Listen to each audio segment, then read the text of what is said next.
So it's I have thankfully not 15 minutes to wrap this up because that would be impossible.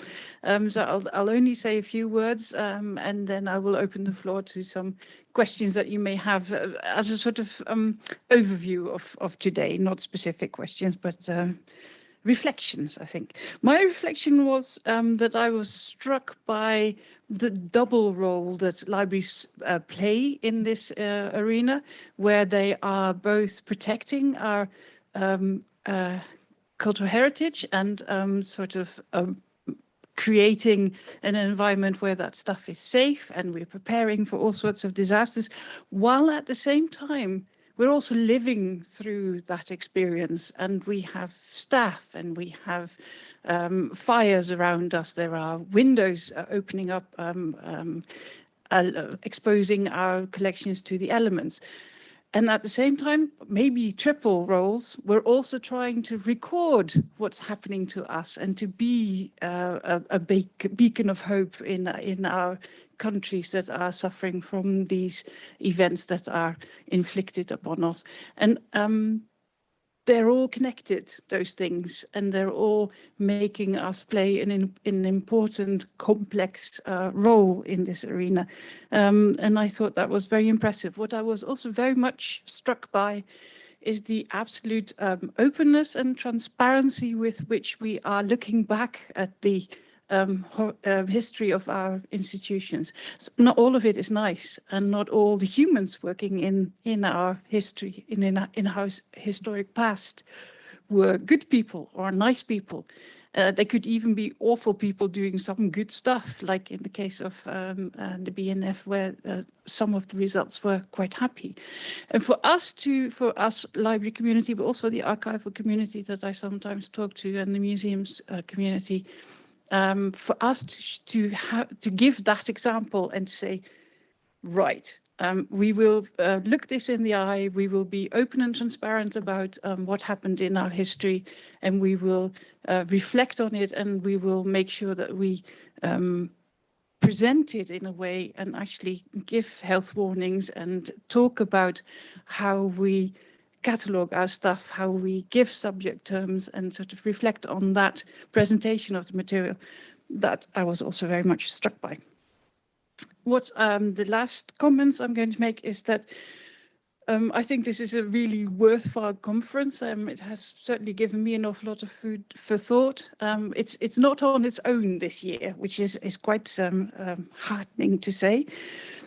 As you may or may not know, the IFLA large conference is in Rotterdam this year, and there's a pre-conference talking about our collections and maybe some uneasy relationships with colonizers or with people who usurped our countries. At the pre-conference in Leiden in this year, on the 18th and 19th of August, there is a conference on decolonizing our collections, and is actually having a lot of connections with our Suriname and other colleagues in those areas. So worth checking with Harald, who knows more about it, and go and talk to him. We've also talked a lot about when you're thinking of acquiring something, or you are examining collections that you already have, there is an element of due diligence to be done. And the consortium is organizing as an effort for its CERL membership, a conference on what is that due diligence? How do I go about it? How far do I go? What sorts of questions do I need to ask myself? And that's in September at the British Library. And the last thing that we talked about, well, we've talked about lots of things, but one of the things that struck me was that we were also talking a lot about culture and how our cultural heritage is reflecting that culture, and how sometimes it is under threat because somebody's trying to undermine that sense of belonging and that sense of culture. One of the things that we are organising in June, at the end of June, is a conference on retrospective bibliographies. So this is a region or a nation. It's not always a nation, but it can be a region. How are they describing this in a bibliographical sense? So what sort of material are they bringing together? What are their cutoff points? What do they include? What don't they include? and how, because hey, this is CERL after all, how are they making that data available on a wider community in an electronic format? That's at the end of June, and you're very much welcome to ask me all about that. It will not be online because we're hoping to publish the proceedings. And yeah, that was it. So for me, I would very much like to hear your takeaways from this conference, your visions, your thoughts, your plans forward. And I'm going to open the floor to your comments.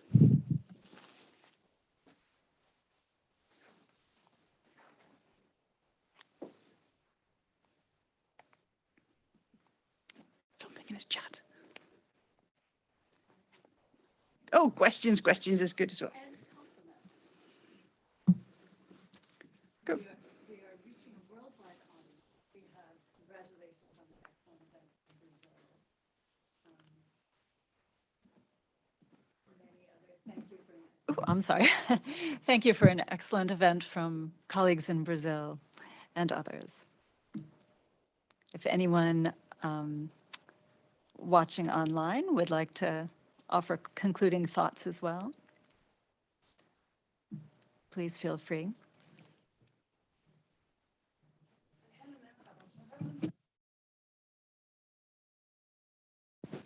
Helen, this will be a new record, I think. Thank you. Thank you so much. I think it's been a great day. I have lots of takeaways. One is about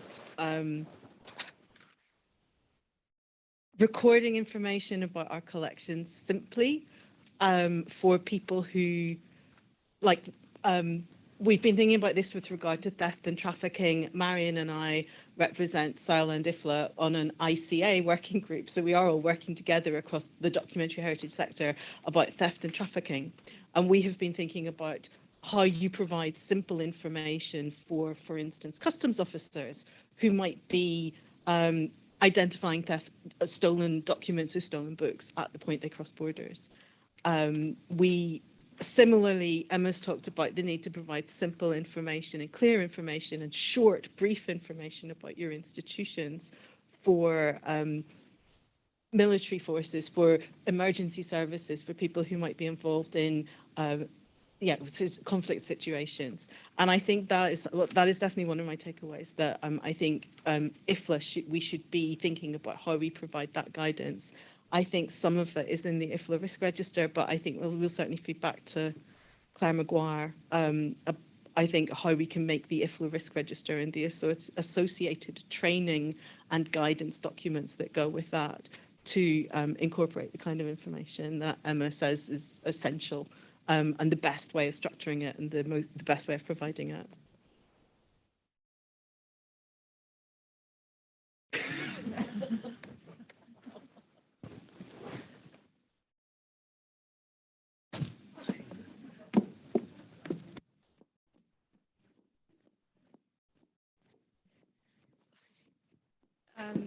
Yeah, just on the back of your point there, I think it's also important to note that, and I think it's been brought up a couple of times today, that there are many countries whose state heritage institutions go completely underfunded or unfunded altogether. And so the compilation of national inventories can become quite an impossible task at that point. And so it can become quite reliant on international heritage interventions, collaborations. If you, for example, Yemen, take for example at the moment.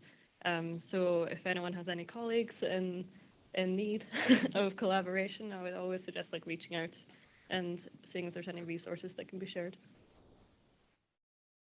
I just add in really cheekily, I probably should have said in my talk and I forgot. There's a great guide on the IFLA website called IFLA Getting into Blue Shield, because it is an international network, and there's a great little guide there for IFLA and Blue Shield working more closely together as well, if we can support. Maybe even CERL can add a little bit to that. So what we have is what we call a quick audit tool. It basically allows your institution to examine your collection security and your readiness for disaster. What we haven't got is preparing yourself for conflict, but we can certainly extend that tool, and it's for free, and it's a self-help tool, I think you call it these days. So that could be a fairly cheap way of for institutions to help them think through the process of what do I need to prepare in order to have documentation that is readily available, and do I know who to contact? So an offer of help there. This is a question for the chat, which may be maybe somebody from IFLA can answer. Very useful and well organized. Thank you. What is going on, Ray? IFLA and Russia today? Have contacts stopped? Is there anyone able to answer that question on behalf of IFLA? I think there is no one able to answer policy positions on behalf of IFLA in the room right now.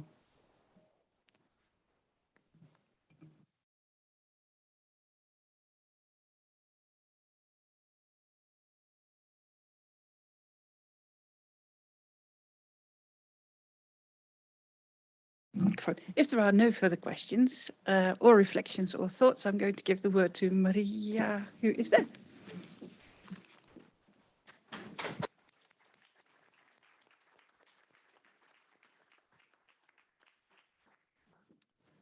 Some concluding thanks on behalf of Uppsala University Library, today's hosting institution. Thanks to Tore and Vera Virgin's Foundation and to Riksbankens Jubileumsfond for financing today's symposium. Thanks to everyone present and in Zoom, audience and chairs for your participation and your commitment to these issues, to the issues we've been discussing today. And thanks to all the speakers for rewarding, interesting, valuable, thought-provoking and inspiring presentations. Thanks to the organizing committee, to Peter and Christer, for hard work and dedication in preparing for this conference, with the support from IFLA and CERL. Stay safe, all of you, till we meet again. Continuing our struggle for an even better understanding of the urgent issues that we have been discussing today. Dealing with the past in all its complexity and the present with its challenges and its sorrows. Never losing hope for the future, always cooperating. Many thanks to all of you.